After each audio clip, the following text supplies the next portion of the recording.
Sejam muito bem-vindos a esse programa especialíssimo. Nosso convidado de hoje é um jovem que é uma verdadeira revelação. Seu nome, Amon Mandel, nosso deputado federal. Muito bem-vindo, deputado Amon. Agradeço muito a sua presença hoje. E a primeira pergunta dos nossos telespectadores é com relação ao centro da cidade. O senhor defende uma revitalização do centro da cidade, o senhor entende que o centro da cidade é um ponto de arrecadação da prefeitura, além de ser um ponto turístico importante, né? Os nossos telespectadores perguntam: o que o senhor pretende para o nosso centro histórico? Primeiramente, olá, Trícia, olá a todos que nos acompanham nesse momento. Muito obrigado pelo convite, muito obrigado pela audiência de todos vocês. O centro de Manaus é o coração da nossa cidade. É onde tudo começa, onde os navios estrangeiros chegam e de lá eles têm a primeira impressão.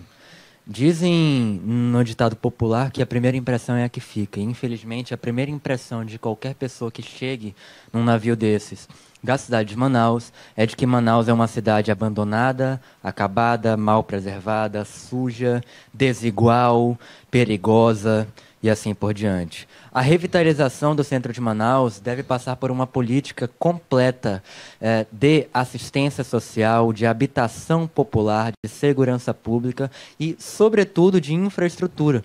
Você pode não saber, mas o centro de Manaus afunda alguns centímetros por ano, porque o sistema de drenagem do nosso centro foi feito ainda pelos ingleses e sofreu pouquíssimas intervenções. Não teve as intervenções adequadas para evitar aqueles alagamentos que a gente vê todo ano, que a cada ano se agravam e deterioram o nosso patrimônio público e histórico. Uma intervenção gigantesca no centro de Manaus se faz necessária para interromper esse processo de afundamento, para que a gente possa salvar o coração da nossa cidade. E por isso nós pretendemos atrair as verbas internacionais que já foram articuladas no passado, como do BID, por exemplo, do Banco Internacional ou Interamericano de Desenvolvimento, e que infelizmente foram desperdiçadas pela Prefeitura de Manaus. Você pode não saber aí, telespectador, mas a Prefeitura perdeu, nos últimos anos, na gestão da Via Almeida, a oportunidade de investir mais de 200 milhões de dólares em infraestrutura na cidade, com a única contrapartida sendo o compromisso da Prefeitura de também investir o seu próprio dinheiro nessas obras. E trocou isso por empréstimos, ou seja, por um maior endividamento da cidade de Manaus, por um comprometimento do futuro dos meus filhos futuros, dos seus sobrinhos, das pessoas que moram nessa cidade, das futuras gerações, enfim. Né?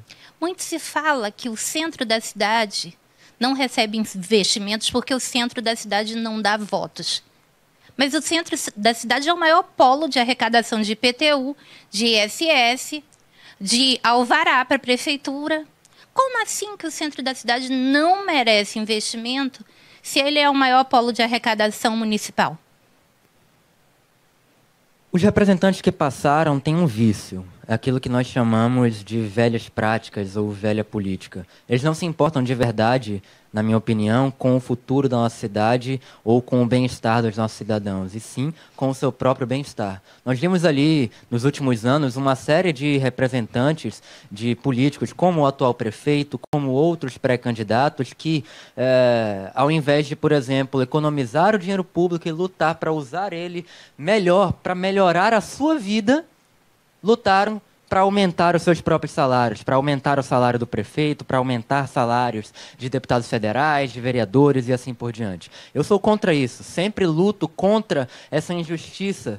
Um país onde nós já temos pessoas que vivem em condições tão difíceis e tão degradantes, que têm um salário tão baixo, que têm tantas dificuldades na vida e onde os políticos recebem dezenas de milhares de reais sem, no entanto, prestar um serviço relevante como deveriam prestar. É verdade, sim, que o cargo de deputado federal, por exemplo, é um dos mais importantes de todo o Brasil. Nós temos ali 513 pessoas que decidem o que deve ser lei e o que não deve ser.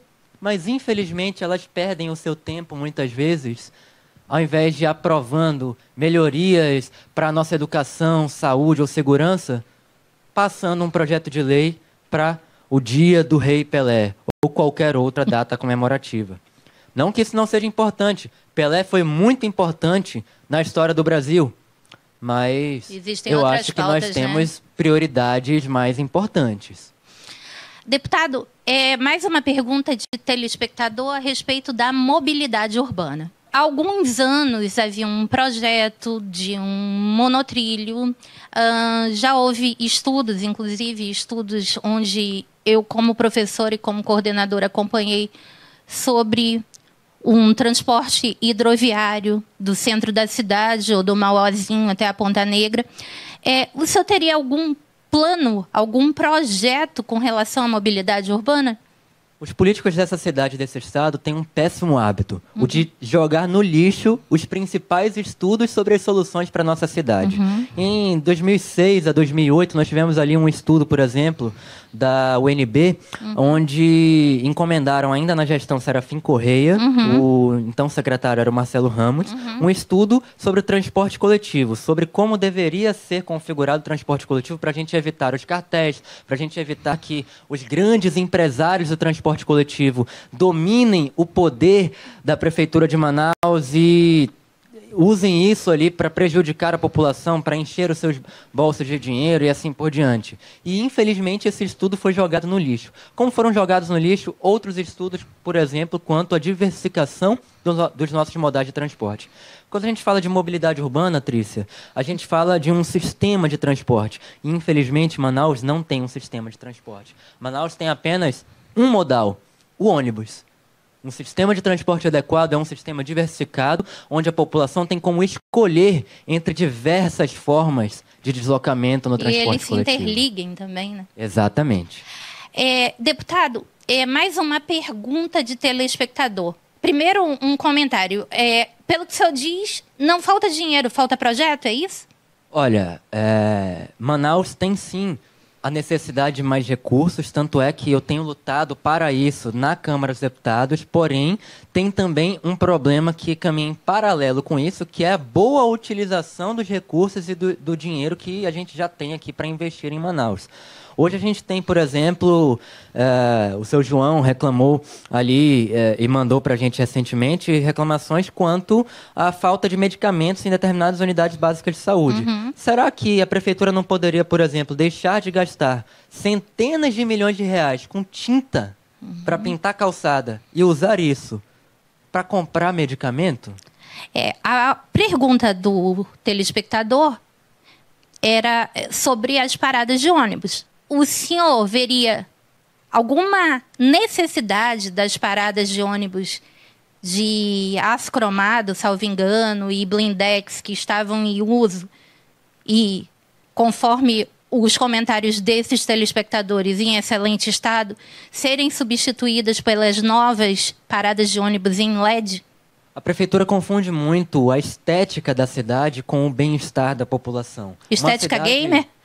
Uma cidade mais bonita é sim uma cidade mais confortável para se viver. No entanto, uma cidade adequada para se viver aqui seria uma cidade onde as paradas, de ônibus seriam adequadas para o nosso clima. Onde, quando chovesse, a população tivesse onde se abrigar, onde, quando tivesse muito quente, a população não precisasse se submeter a condições degradantes e assim por diante. Então, eu acho que a Prefeitura de Manaus está errando na mão aí com essas paradas. Muito embora a gente tenha, sim, a necessidade de reformar as paradas de ônibus, os pontos e assim por diante, a reforma que está sendo feita com essa parceria público-privada é totalmente inadequada para as necessidades da população. Segundo alguns comentários, né, de populares, reforma, manutenção é completamente diferente de substituição. Existe uma política do joga tudo no lixo e refaz, reconstrói, né?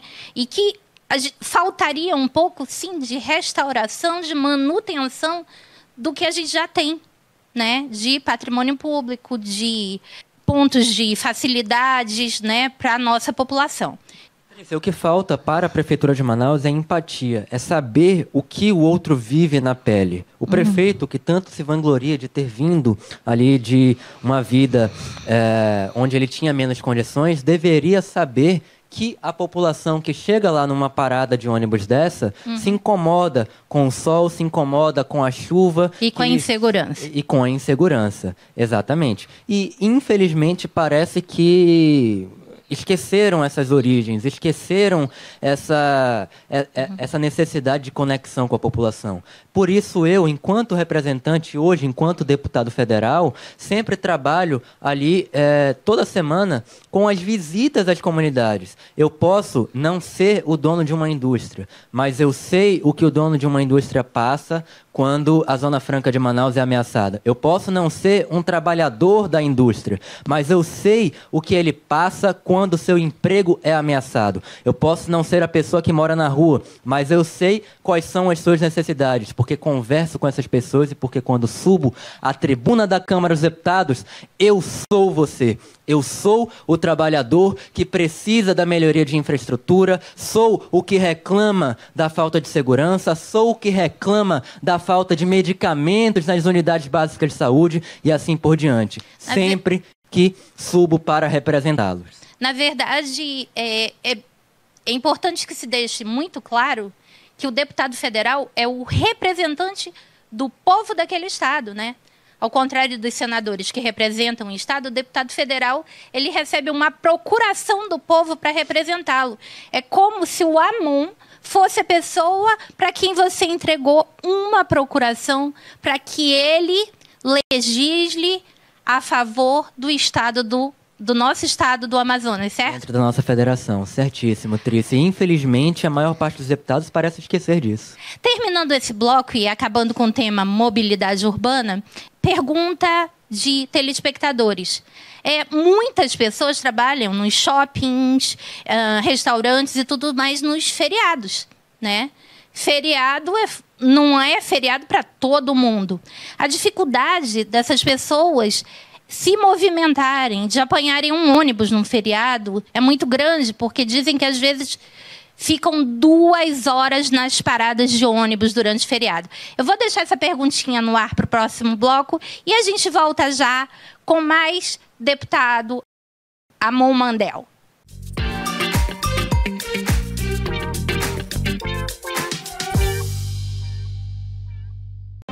O Avancar entrou no mercado com a intenção de somar na vida das pessoas, ajudando a melhorar o dia a dia de cada um.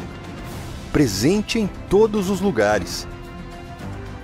Ele também é alimentação, refeição, combustível, premiação, presente, cesta básica e pré-pago. Avancar. Ligue 3003-3939. É um Amazonas diferente. É um Amazonas diferente, com auxílio permanente, um prato cheio, passe livre, o rapidão é um tapetão. É o trabalho que transforma, é o suor da nossa gente, é o governo que entrega e é você que sai na frente. É o Amazonas diferente, é o Amazonas diferente. Governo do Amazonas, trabalho que transforma.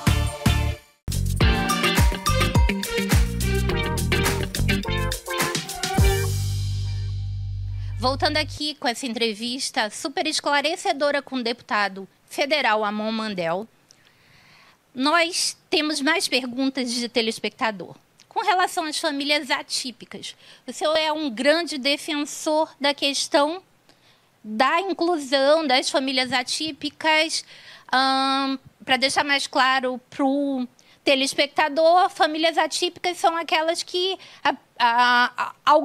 algum membro da família apresente um laudo de uma neurodivergência, né? A gente observa que, principalmente nas crianças da educação fundamental, do ensino básico, existe uma dificuldade muito grande das escolas, já que as escolas de educação especial foram suprimidas, né? Das escolas tradicionais se adaptarem para receber essas crianças atípicas. E muitas vezes as mães além de tudo, elas são culpadas pela neurodivergência. Não se sentem só, né? Elas são acusadas pela direção das escolas, né? E a gente vê uma grande briga sua para que a criança atípica, o portador de uma neurodivergência, o autista, o TDAH, o hiperativo, eles recebam o tratamento, a educação de qualidade, né? O que o senhor pode sugerir, o que o senhor tem de ideia para fazer com que a rede municipal de educação acolha melhor essa família atípica? Olha, eu tive muita sorte na vida de ter oportunidades que outras pessoas não têm. E eu não vou descansar enquanto cada uma das pessoas que não tiveram a mesma oportunidade que eu tive não possam usufruir de uma sala de aula adequada, de um profissional habilitado, de uma atenção devida para os seus filhos autistas, de um suporte para aquele que passa necessidades e assim por diante. Por isso, uma das nossas iniciativas na Câmara dos Deputados é o projeto de lei para levar maior transparência ao uso dos recursos do Fundeb e também outro para tornar ali obrigatório que esses recursos federais também sejam investidos ali para, prioritariamente, as escolas que se disponibilizam a criar essa infraestrutura necessária, como as salas de inclusão, as salas multissensoriais e multifatoriais. Perfeito, deputado. Mais uma pergunta. Para as escolas municipais, a gente tem esse projeto, mas as escolas particulares não obedecem. Nem com os pais oferecendo pagar facilitadora, as escolas aceitam. E muitos relatos de pais de crianças portadoras de autismo, de TDAH, enfim, de uma série de problemas, falando que a matrícula do filho é recusada com a desculpa de que só pode se ter uma criança atípica por turma e que, já havendo uma, não tem lugar para mais ninguém. Bom, quem argumenta isso está mentindo. Isso não está na lei, não tem um limite ali estabelecido de um autista por turma, por exemplo. Deputado, a escola que se adapta. Eu peço para o senhor, porque é de grande importância, que o senhor repita isso do começo ao fim, para você, mãe, que está aí em casa chorando porque não consegue matricular o seu filho, porque a escola recusa a matrícula com essa alegação, porque a escola rejeita que haja um facilitador para o seu filho, um leitor de prova, utiliza a política do pede para sair para se livrar daquela criança especial. Deputado Amon vai explicar direitinho para você, mãe, para você, pai, o que você precisa fazer para garantir o direito à educação do seu filho. Se a sua escola recusou o seu filho porque ele é autista e deu uma desculpa esfarrapada dessas, corra para o Ministério Público do Estado do Amazonas, para a Defensoria Pública do Estado. Peça um advogado, procure apoio. Você tem que entrar na justiça, você tem que denunciar. Você não pode aceitar uma coisa dessas. Qualquer alegação de que a legislação proíbe, que só pode ter um autista por turma, é completamente mentirosa. Aquele que se recusa a dar as oportunidades a quem é devida, a dar os direitos daqueles que conquistaram com tanta luta no Congresso Nacional o direito a uma educação inclusiva, a ser tratado da mesma forma que outras pessoas e não como um inferior, deve lutar por isso. Eu, como seu representante, me disponibilizo a, enquanto deputado federal, utilizar todos os meios legais que estiverem ao meu alcance para ajudar você nesse caso. Entre em contato com o nosso gabinete e com todos os órgãos de controle de fiscalização para evitar que esse tipo de absurdo aconteça. Muito obrigada, deputado. Você é mãe, você é pai de uma criança portador de alguma neuroespecificidade. Você não precisa se sentir diminuído. Existem Ministério Público, Defensoria Pública, existe o gabinete do deputado Amon aqui à sua disposição. Inclusive, aqui, uma telespectadora dizendo que há relatos de diretoras que acusam as mães de uma alimentação precária ter causado autismo. Nós denunciamos isso em uma das escolas da Prefeitura de Manaus, onde a diretora, a diretora da escola acusou ali a mãe de um autista que nós ajudamos de ser a culpada dele ter nascido autista. Isso é completamente falso, é completamente preconceituoso e completamente inadequado. Primeiro porque, com todo respeito, a diretora tem que fazer o trabalho dela enquanto profissional da educação. E estudar a respeito no momento do que ela sai dessa condição ali de diretora da escola e passa a querer dar um diagnóstico médico, passa a querer apontar causas para qualquer transtorno, para qualquer condição médica que uma pessoa tenha, ela está extrapolando completamente a sua capacidade técnica. Aliás, ela está cometendo um crime, porque só quem pode dar diagnóstico é o profissional habilitado na área da saúde. Então, mãezinha, preste atenção. Não sendo ela psicóloga, psiquiatra, neurologista, ela não pode dar diagnóstico. E, por favor, mãezinha, não se sinta culpado. Você não tem culpa nenhuma de o seu filho ser diferente. Aliás, grandes pessoas importantíssimas à humanidade, necessárias, são portadoras de autismo ou qualquer outra diferença. Nós temos que olhar mais para as semelhanças e menos para as diferenças. Deputado, uma última pauta aqui, o meio ambiente. Nós sabemos que o senhor trabalha muito com voluntariado, com a questão da despoluição dos nossos igarapés, mas o senhor enfrenta uma pequena resistência para que isso seja feito. Quais serão as suas políticas municipais com relação ao meio ambiente? A Prefeitura de Manaus precisa respeitar o limite do meio ambiente e do planeta Terra. Quando o prefeito de Manaus utiliza ações pontuais para o recolhimento de lixo e alega que faz o seu trabalho enquanto Secretaria do Meio Ambiente, ele está negligenciando o futuro das nossas crianças, dos nossos adolescentes, das futuras gerações.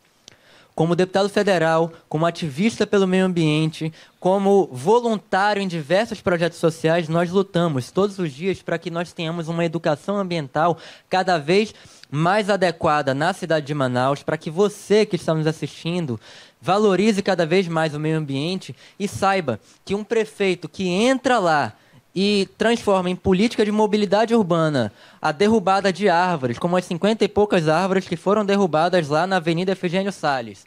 Inadvertidamente, inadequadamente, e no ele Parque está do Mindu, condenando a nossa cidade a um desastre ambiental, a um desastre que, infelizmente, não vai ser um acidente, mas algo quase que premeditado. Quando você sabe, por exemplo, que determinadas regiões da cidade são suscetíveis ao alagamento e não investe adequadamente na defesa civil do município, você está negligenciando e condenando as pessoas que moram nas zonas mais pobres, nas zonas mais vulneráveis, nas zonas mais suscetíveis da cidade de Manaus aos alagamentos, aos deslizamentos de terra, como aconteceu no Jorge Teixeira.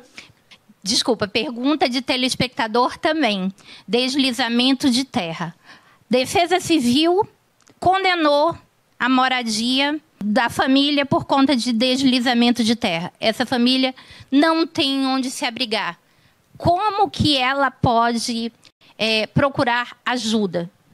Em tese, a Secretaria Municipal de Habitação deve atender a todas as pessoas que se encontram nessa situação. Infelizmente, no entanto, nós vimos ali nas últimas semanas, eu participei de uma audiência pública na Câmara Municipal de Manaus, onde nós perguntamos ali de forma bem clara ao secretário municipal de Habitação, Jesus Alves, que trabalha para o prefeito Davi Almeida, se as casas, por exemplo, que desmoronaram no Jorge Teixeira seriam sua prioridade, se as pessoas que foram afetadas lá por aquele deslizamento de terra seriam atendidas pela Prefeitura de Manaus e assim por diante. E ele nos deu uma data que passou batido, que foi invisibilizada, que foi ignorada pela Prefeitura de Manaus. Uma data para o início das obras no Jorge Teixeira de contenção que nunca aconteceu.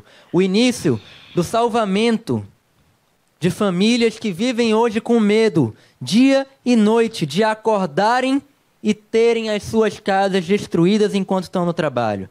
De acordarem e não saberem se vão poder voltar para casa ou se a sua casa vai ser destruída por uma chuva. E não saberem se vão acordar, né? porque com as tempestades da madrugada.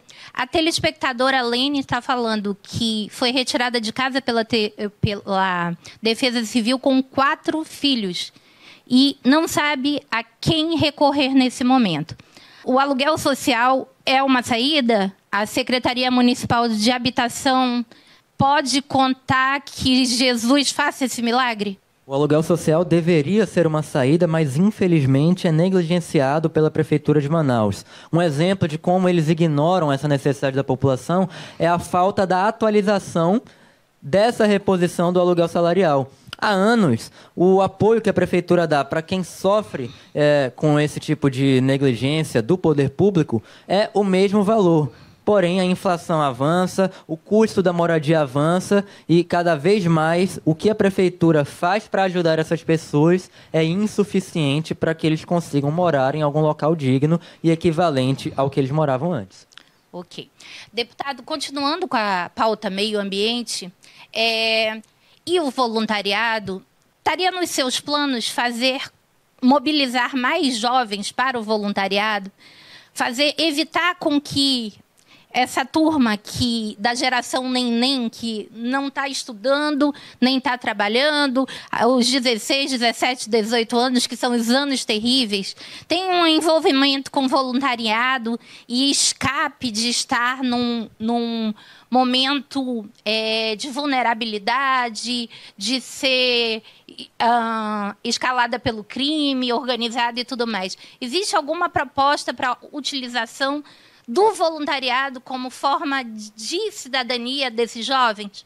O investimento na educação de bases é prioridade no nosso plano de governo e compreende também a educação ambiental, que fará com que as nossas futuras gerações, ao chegarem no ensino médio, ao se formarem, ao chegarem à universidade, saibam a importância e a sensibilidade que o cuidado com o meio ambiente tem para a nossa sociedade e para o futuro de cada um de nós. Está entre os nossos planos estimular cada vez mais a participação política dos nossos jovens e de todas as pessoas, de todas as idades, nas ações de educação ambiental.